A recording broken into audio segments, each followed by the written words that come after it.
तो आज मैं आपको बताऊंगा कि बाइनरी ऑपरेटर क्या होता है सी लैंग्वेज में, और साथ में टर्नरी ऑपरेटर भी बताऊंगा।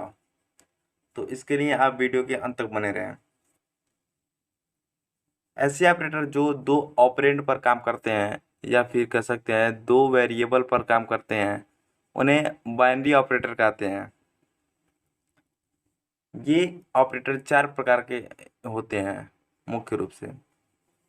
पहला है अरिथमेटिक ऑपरेटर। वे ऑपरेटर जो बेसिक अरिथमेटिक ऑपरेशन को परफॉर्म करने के लिए किया जाता है, उन्हें अरिथमेटिक ऑपरेटर कहते हैं। जैसे जोड़ने के लिए, घटाने के लिए, गुणा करने के लिए, भाग करने के लिए, शेषफल प्राप्त करने के लिए। तो इसका एक छोटा सा मैं आपको प्रोग्राम दिखाता हूँ जो मैंने पहले से बनाया है। देखिए यहाँ पर हमने दो वेरिएबल बनाया है, ए और बी। ए में 10 स्टोर कराया है और बी में 2। और योगफल को स्टोर करने के लिए एडी नाम का एक वेरिएबल बनाया है, और घटा मतलब जो घटाने पर आएगा उसे स्टोर कराने के लिए एसयू नाम का एक वेरिएबल बनाया है, और और ऐसे ही गुणनफल को स्टोर कराने के लिए एमयू नाम का वेरिएबल बनाया है, और भागफल को स्टोर कराने के लिए div नाम का एक वेरिएबल बनाया है ये, और शेषफल को स्टोर कराने के लिए mo नाम का वेरिएबल बनाया है। यहाँ पे हमने ऑपरेटर का यूज़ किया है। तो देखिए यहाँ पे A D equal to A plus B, यहाँ पे क्या होगा कि ए और बी जुड़ जाएगा, ऐसे ही जुड़ करके और ए डी में स्टोर हो जाएगा। उसके बाद एस यू बनाया है, S U is equal to A minus B. जैसे इसमें से 10 में से 2 घट के एस यू में स्टोर हो जाएगा। ऐसे ही m u is equal to a into b, और सेमीकोलन लगा दिया है। उसके बाद से डी आई भी इजकल टू ए भागा बी। अब क्या होगा कि 10 भागा 2 होगा तो उसका रिजल्ट 5 होगा, तो 5 इसमें स्टोर हो जाएगा। M O equal to A modulus. इसे हम परसेंट जो है ना सिंबल, इसे हम मॉड्यूलस बोलेंगे यहाँ पे, मॉड्यूलस ऑपरेटर। ए मॉड्यूलस बी सेम कॉलम। तो इसका क्या होगा, 10 में जब हम 2 से भाग देंगे तो शेषफल 0 बचेगा, तो 0 आके स्टोर हो जाएगा एमओ में। अब हम इसको प्रिंट करा देंगे, percent D plus percent D equal to percent D. यहाँ पे ए बी और ए डी, यहाँ पे percent D minus percent D equal to percent D. अब यहाँ पे परसेंट डी की जगह पे ए डाल दिए, यहाँ पे परसेंट डी की जगह बी डाल दिए, और यहाँ पे परसेंट डी की जगह एस यू वेरिएबल लिख दिए हैं। उसके बाद से प्रिंट के लिखे हैं। उसके बाद से परसेंट डी स्टेरेट percent D equal to percent D. यहाँ पे इस परसेंट डी को दर्शाने के लिए ए यहाँ पे लिख दिए हैं, और इसको दर्शाने के लिए बी, और इसके लिए एम यू यहाँ पे लिख दिए मल्टीप्लिकेशन के लिए। और यहाँ पे स्लैश एन जो है ना नई लाइन को प्रिंट कराने के लिए, ठीक है। और परसेंट डी मतलब भागा percent D equal to percent D comma double quotation comma A comma B comma D I भी। ऐसे ही हमने यहाँ पे स्लैश एन लगा कर रिमाइंडर इजकल टू मतलब शेषफल is equal to percent D double quotation comma m o. अब से जैसे ही हम रन करेंगे देखते हैं क्या होता है हमारा आंसर।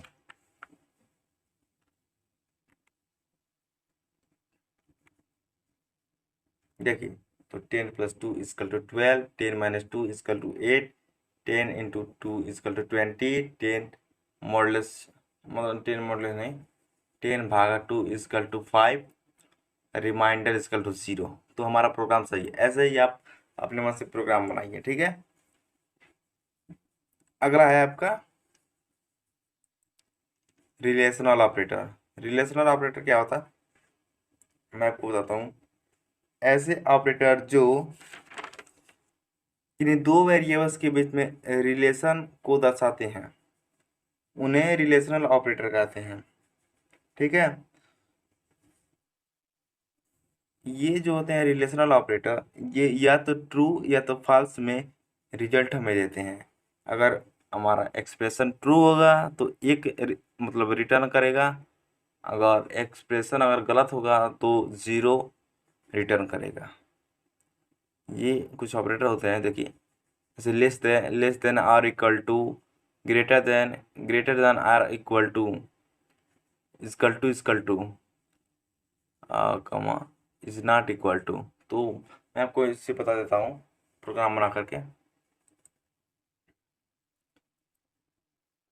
देखिए यहाँ पे हमने दो वेरिएबल बनाया है इंट टाइप का, ए इक्वल टू 10 कर दिया और बी इक्वल टू 2, और एक सी वेरिएबल बना दिया है रिजल्ट को स्टोर करने के लिए, ठीक है।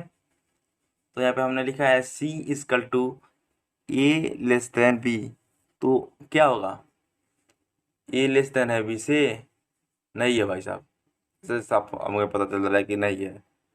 तो यहाँ पे जीरो आएगा, सी में जीरो स्टोर हो गया।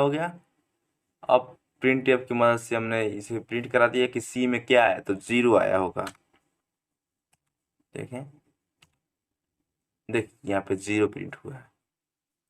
ऐसे ही ए इज लेस देन और इक्वल टू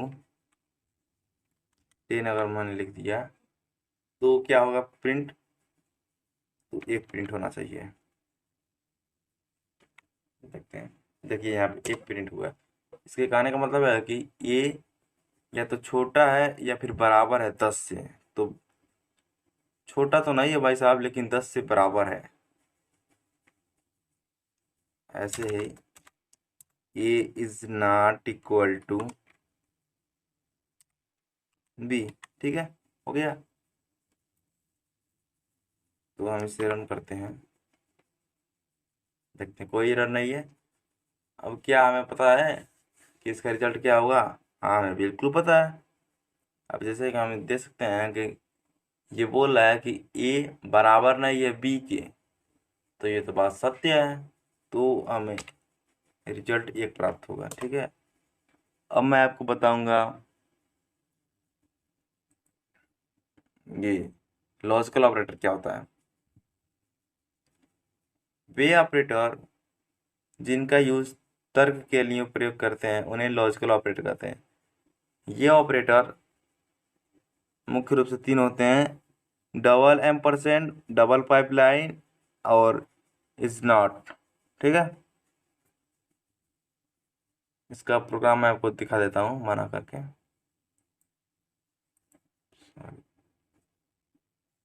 लॉजिकल ऑपरेटर है, देखिए हमने यहाँ पे दो वेरिएबल बनाया है ए और बी, जिसमें 10 और 2 स्टोर कराया, और तीसरा वेरिएबल ले लिया सी रिजल्ट को प्रिंट कराने के लिए।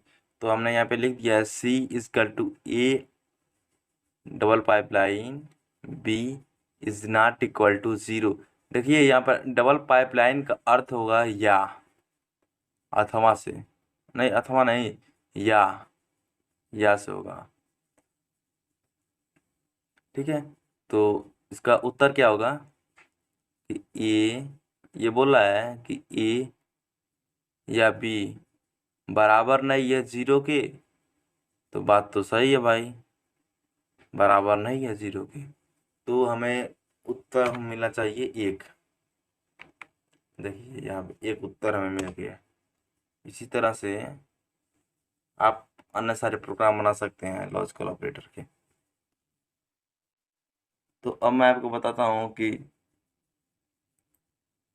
बिटवाइज ऑपरेटर क्या होता है। सी लैंग्वेज में मतलब सी लैंग्वेज की बात छोड़िए पहले, ठीक है।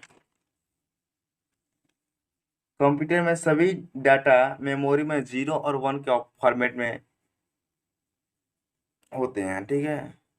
सी लैंग्वेज में हमें यह सुविधा मिलता है कि डाटा को हम लेफ्ट और राइट साइड में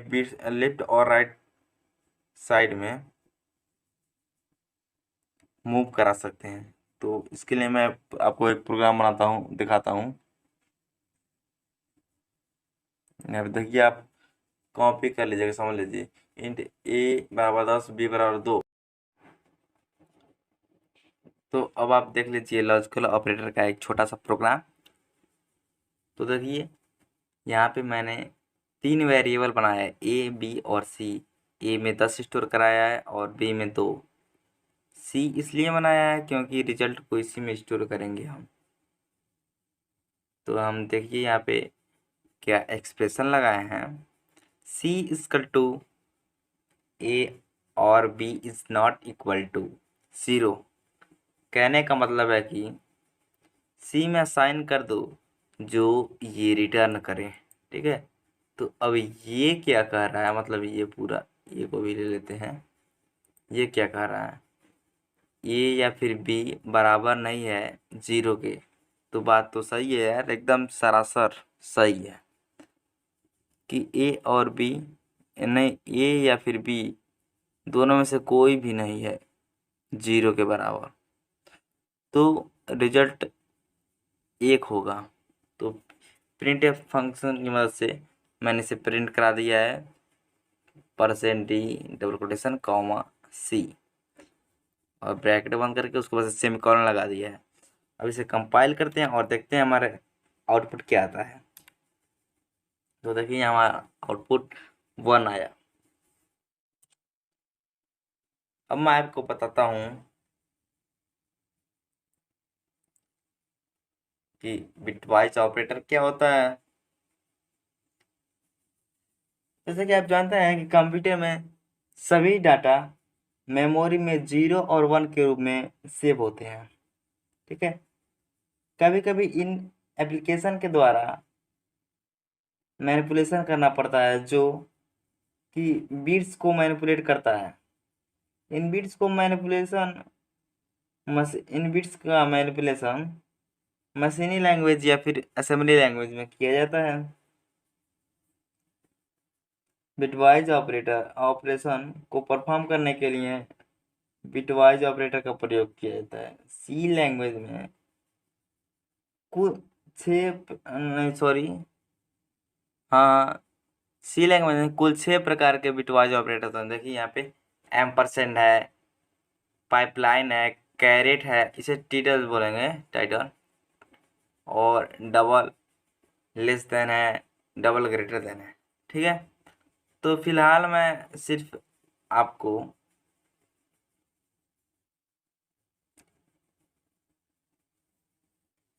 एक प्रोग्राम दिखाना चाहता हूँ इसके लिए। तो यहाँ पे है बिटवाइज ऑपरेटर, ये है ना।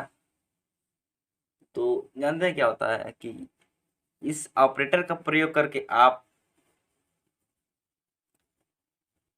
बिट मेमोरी में जो बिट मिला होता है किसी वेरिएबल को, उसे हम दाएं या फिर बाएं की ओर खिसका कर वैल्यू में चेंज ला सकते हैं। यही तो इसकी खासियत है कि आप सीधे बिट से छेड़खानी कर सकते हैं आप। तो देखते हैं यहाँ पे क्या है, इंट ए इक्वल टू 10 और बी इक्वल टू 2 और सी जो है वो रिजल्ट के लिए है। तो यहाँ पे हम देखिए क्या एक्सप्रेशन दिया है, c equal to double less than 1 semicolon. कहने का मतलब है कि ये जो वेरिएबल है उसमें जो डाटा है 10, उसको एक बिट आप लेफ्ट साइड में खिसका दीजिए। अब खिसका आया तो भाई ये जैसे मैंने लिख दिया तो कंपाइलर समझ जाएगा और ए को एक बिट दाएं की तरफ खिसका देगा, नहीं बाएं की तरफ खिसकाएगा लेफ्ट साइड में। तो लेफ्ट साइड में जब वो खिसकाएगा तो इसका वैल्यू जो है, ये वैल्यू ये दोगुना हो जाएगा, 20 हो जाएगा। अगर यहाँ पे दो मतलब 2 बिट डाल देंगे, ये जो एक लिखा है ना, ये बिट हमारा दर्शाता है कि कितने बिट आप खिसकाना चाहते हैं। एक डालेंगे तो एक बिट घुसकेगा, 2 डालेंगे 2 बिट घुसकेगा, ठीक है। तो फिलहाल मैं एक बिट घिसकाता हूँ। उसके बाद से घिसकाने के बाद से देखिए हमने एक मैसेज प्रिंट करा दिया, after left shifting A equal to %d double quotation comma सी, उसके बाद से ब्रैकेट बंद कर दिया, सेमीकोलन लगा दिया। उसके बाद से दूसरा मैंने एक्सप्रेशन लगाया है C equal to B double greater than 1 और सेमीकोलन लगा दिया है। इसके कहने का मतलब है कि B को भाई साहब आप एक बिट दाएं की तरफ खिसकाइए, या फिर कह सकते हैं एक बिट राइट साइड में खिसका दीजिए। अब एक बिटी से राइट साइड में जैसे ही खिसकाएगा तो इसका जो वैल्यू है ना आधा हो जाएगा, ठीक है। तो इसे खिसकाते हैं, तो खिसकाने के लिए आपको कंपाइल करना पड़ेगा, रन करना पड़ेगा। यहाँ पे देख सकते हैं मैंने लिख दिया है after right shifting percent, after right shifting B equal to percent D double quotation comma सी, उसके बाद से ब्रैकेट लगा दिया, उसके बाद से सेमीकोलन लगा दिया, ठीक है। तो कंपाइल करते हैं, देखिए यहाँ पे आ गया after left shifting A equal to 20 after right shifting A नहीं बी इक्वल टू 1। तो देखिए यहाँ पे 2 गुना हो गया और यहाँ पे आधा हो गया। अगर हम यहाँ पे इसे 2 बिट खिसकाते हैं, ठीक है, 2 बिट बाएं की तरफ, तो देखते हैं क्या होता है। इसका आएगा आपका 10 दूना 20, 30 आना चाहिए इसका आंसर, नहीं 40 आया, सॉरी मैंने गलती से बोल दिया 30, 40 आएगा क्योंकि ये 2 गुना होगा। देखिए पहले पहले 10 का 2 गुना होगा 20 होगा, फिर 20 का 2 गुना होगा 40 होगा। अगर हम यहाँ पे 3 लिख देंगे तो 40 दूना 80 होगा इसका, ठीक है। तो देखिए यहाँ पे 80 प्रिंट हो चुका है।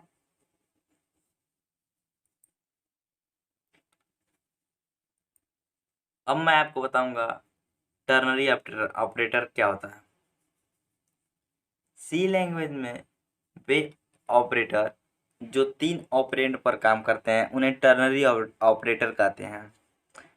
इसमें सिर्फ एक ऑपरेटर होता है जिसका चिन्ह है क्वेश्चन मार्क, ठीक है। तो इसको मैं आपको दिखा देता हूँ, इसका एक प्रोग्राम बना करके यहाँ पे टर्नरी ऑपरेटर का। यहाँ पे देखिए टर्नरी ऑपरेटर का जो ऑपरेटर होता है उसका सिंटेक्स कुछ इस प्रकार होता है। पहले होता है रिलेशन और एक्सप्रेशन होता है, उसके बाद क्वेश्चन मार्क लगाते हैं, उसके बाद से हम यहाँ पे डालते हैं वैल्यू डालते हैं, उसके बाद से कॉलन लगाते हैं, उसके बाद से दूसरी वैल्यू डालते हैं। अगर अगर हमारा एक्सप्रेशन जो है वो सही है तो वैल्यू 1 प्रिंट होगा, अगर गलत है तो वैल्यू 2 प्रिंट नहीं होगा, वैल्यू 1 रिटर्न होगा। अगर गलत है तो वैल्यू 2 रिटर्न होगा। तो यह मैंने एक छोटा सा प्रोग्राम बनाया है किसी स्टूडेंट का परसेंटेज लेकर के उसे पास या फेल बताने के लिए, ठीक है। तो हम देखते हैं इंट PER नाम का एक वेरिएबल बनाया है जिसमें हम परसेंटेज स्टोर कराएंगे यूजर के द्वारा लेकर के, ठीक है। और उसके बाद से कैर RES नाम का एक वेरिएबल बनाया है जिसमें हम ये जो है P या फिर F रिटर्न होगा उसे हम स्टोर कराएंगे, ठीक है। उसके बाद से हमने एक यूजर को मैसेज प्रिंट कराया enter the percentage of student. इसे पढ़ करके यूजर एक उसका मतलब किसी स्टूडेंट का परसेंटेज इनपुट करेगा कीबोर्ड से। उसके बाद से स्कैन एफ की मदद से मैंने उसे PER नाम के वेरिएबल में स्टोर करा लिया।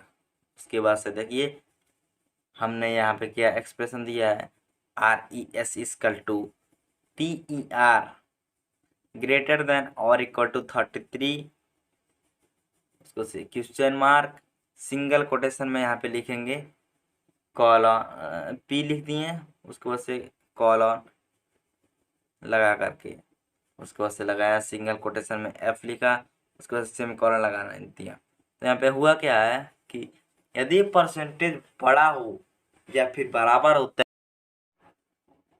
है तो पी प्रिंट होगा। अगर नहीं होता है भाई साहब, अगर बड़ा भी नहीं है या फिर बराबर भी नहीं है 33 से, तो एफ रिटर्न होगा RES में। ठीक है, तो मैं आपको बताता हूँ कि ये कैसे काम कर रहा है। यदि परसेंटेज जो यूजर मतलब एंटर करेगा वो बड़ा होगा या फिर 33 से बराबर होगा, तो पी रिटर्न होगा RES में और उसे वो प्रिंट हो जाएगा। यदि ये गलत हुआ तो एफ रिटर्न होगा और RES में एफ स्टोर हो जाएगा और वो एफ प्रिंट हो जाएगा। तो इसे रन करते हैं, कोई एरर नहीं है। Enter the percentage of student, तो 67 डाल दिया। देखिए result is equal to P. कहने का मतलब है कि रिजल्ट है आपका पी। पास हो गए हो बेटा, आप पास हो गए। ठीक है, अगर हम यहीं पे डाल दे रहे हैं 33, तभी बोलेगा कि बेटा आप भी पास हो गए हो। ठीक है, अगर हम बाहर डाल रहे हैं तो बोलेगा भाई जा पढ़ ली थोड़ा सा। ठीक है, रिजल्ट हमारा एफ आ गया, इसका मतलब है फेल। तो आशा करता हूँ कि आपको टर्नरी ऑपरेटर पूरी तरह समझ में आ गया होगा और आपके दिमाग में यह सेट हो गया होगा। तो आप अपने मन से कई सारे इसके आधार पर, इसके बेसिस पर प्रोग्राम बनाइए और अपने प्रोग्रामिंग स्किल को डेवलप कीजिए। ठीक है,